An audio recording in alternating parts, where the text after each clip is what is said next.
پہلا سوال ہے جی، کسی فرقے والے بھائی کو اگر قرآن حکیم کی توحید کی طرف بلائیں یا صحیح بخاری و مسلم سے رفع الیدین والا نماز کا طریقہ بتائیں تو وہ کہتے ہیں کہ آپ وہابی ہو، ایسے لوگوں کو کیا جواب دینا چاہیے؟ میرے بھائیو، یہ ہمیشہ سے ہمارے علماء کا طریقہ کار رہا ہے کہ ان کے جب مسلک پہ زد پڑتی ہے تو وہ کچھ شرعی حدود کے اندر انہوں نے گالیاں ڈیوائز کی ہوئی ہیں اور وہ گالیاں نکالتے ہیں،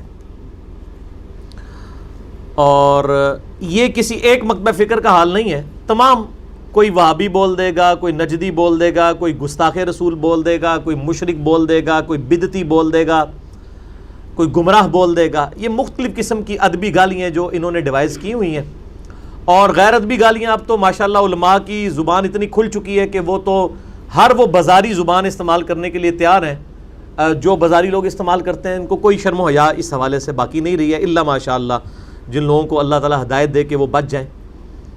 تو اس طریقے کے جو لوگ کبھی فتویٰ لگاتے ہیں تو اس میں کوئی ٹینشن نہیں لینی چاہیے، اس لیے کہ یہ انبیاء کرام علیہم السلام کو بھی انہی کے جو فور فادرز تھے، یعنی اس قسم کے لوگ ہر زمانے میں موجود رہے ہیں۔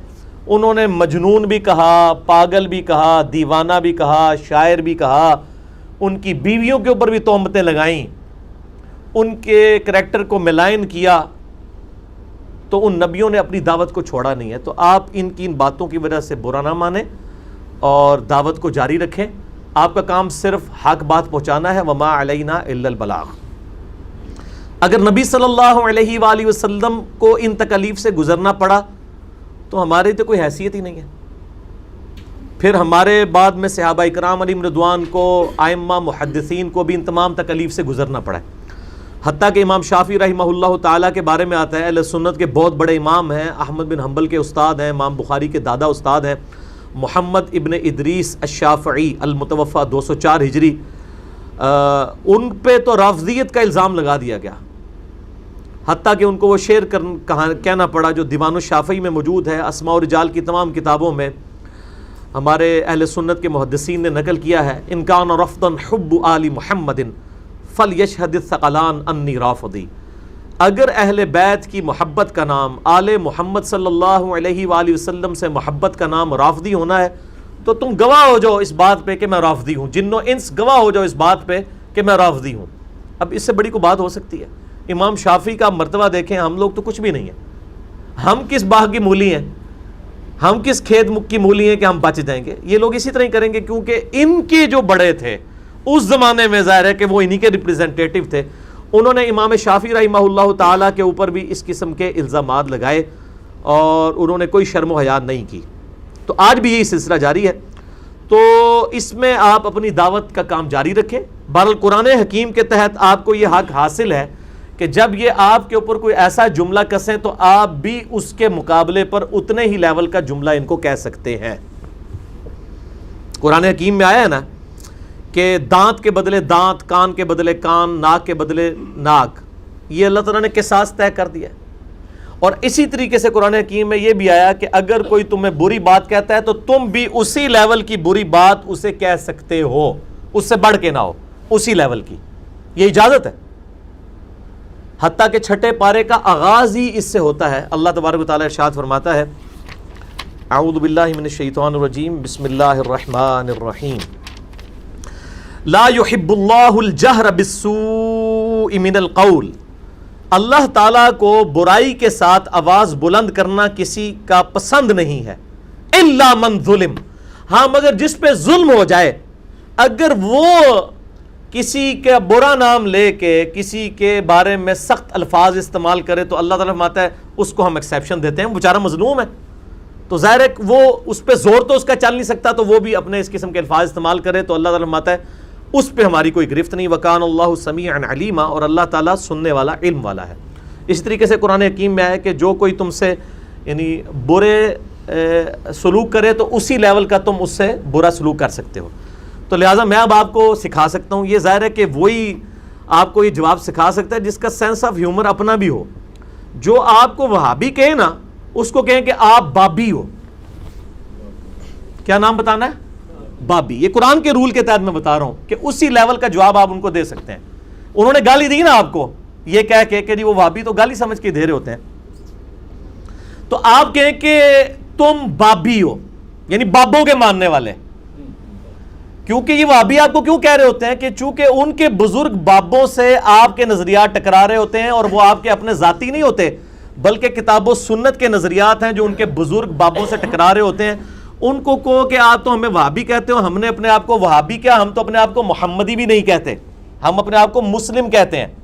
میں نے پہلے بھی بتایا کہ یہ محمدی جو ہم کہتے ہیں یہ فرقوں کی انٹینسٹی کو ڈیلیوٹ کرنے کے لیے کہتے ہیں کہ کوئی حنفی شافعی مالکی نہ کہو یار اس سے بہتر ہے محمدی کہہ لو، ورنہ محمدی بھی نبی علیہ السلام نے کہیں تعلیم نہیں فرمایا. انگریزوں نے ہمیں محمدن کا نام دیا، محمدن، یہ محمدی ہیں، اور یہ اس کے پیچھے سازش تھی کہ یہ محمد کا لایا ہوا دین ہے، نعوذ باللہ. حالانکہ نبی علیہ السلام تو کوئی دین نہیں لے کے آئے. آپ علیہ السلام تو اسی توحید کی آخری کڑی ہیں جو تمام انبیاء کے ذریعے دعوت ہم تک پہنچی ہے. حضرت آدم علیہ السلام ہو، نوح علیہ السلام ہو، موسیٰ علیہ السلام ہو، عیسیٰ علیہ السلام ہو، ابراہیم علیہ السلام ہو، یہ تمام نبی جو ہیں وہ ایک ہی دعوت توحید کے داعی ہیں، اور اسی میں آخری کڑی آپ صلی اللہ علیہ وآلہ وسلم ہے. ختم نبوت آپ پہ ہو گئی ہے. ما کان محمد ابا احد من رجالکم ولکن رسول اللہ وخاتم النبیین. لیکن عیسائیوں کو چونکہ ڈر تھا تو انہوں نے ہمیں محمدن کہنا شروع کر دیا کہ یہ تو محمدی مذہب کے اوپر ہے. حالانکہ ہم محمدی مذہب پہ نہیں ہیں. قرآن میں تو ہے کونوا ربانیین، اللہ والے بن جاؤ. اللہ تعالیٰ سورہ آل عمران میں فرماتا ہے کبھی ایسا نہیں ہوا کہ کسی نبی کو ہم نبوت اور حکمت دے کے بھیجیں اور وہ لوگوں سے کہے کہ لوگوں میری عبادت کرو، صرف مجھے ہی ماننا شروع کر دو. وہ کہے گا کہ اللہ والے ہو جاؤ، کونوا ربانیین، اللہ والے بن جاؤ. یہ کیسے ہو سکتا ہے کہ نبی جو ہے وہ اپنی عبادت کروائیں؟ اسی لیے انہوں نے اپنی نسبتیں بھی نہیں لوگوں کو بتائیں. کہا ہوا سماکم المسلمین ملت ابیکم ابراہیم ہوا سماکم المسلمین من قبل وفی ھذا.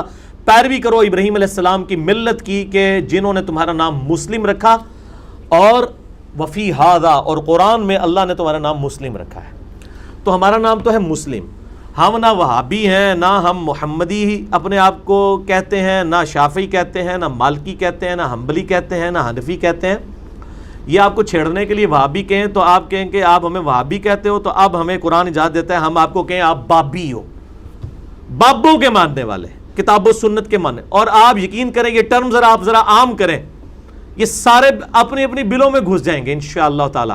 جب آپ ان کو علم الکلام سے الزامی پھکی والا جواب اینٹی وینم دیں گے نا، جو وہابی کے آپ کو بابی، آپ اس ٹرم کو عام کریں انشاءاللہ. ہم اس کا ایک کلپ بھی چڑھانا ہے، وہابی اور بابی، تو یہ ہم دعوت عام کریں گے. آئندہ سے یہ لفظ بولنا چھوڑ دیں گے انشاءاللہ. کیونکہ وہابی تو پھر بھی کسی طریقے سے کو اللہ کی طرف نسبت چلی جاتی ہے نا. الوہاب، وہابی تو لفظ غلط ہے، وہابی ہوگا، ہاں کے اوپر شد ہے. تو ہم تو یہ بھی نسبت لگانے کے لیے تیار نہیں ہیں. ربانی کہیں یہ سارے معاملات جو اللہ کے نبی علیہ السلام نے، اور یہ تو اللہ کی وجہ سے کہہ بھی نہیں رہے ہوتے ہیں، تو محمد بن عبد الوہاب صاحب کی وجہ سے کہہ رہے ہوتے ہیں. تو یہ وہابی کہیں تو آپ کہیں کہ جی آپ ہمیں وہابی کہتے ہو، تو اب ہمارے پاس حق ہے کہ ہم آپ کو کہیں بابی، بابوں کے ماننے والے. تو انشاءاللہ تعالیٰ دوبارہ آپ کو یہ وہابی کا لفظ نہیں استعمال کریں گے انشاءاللہ تعالیٰ.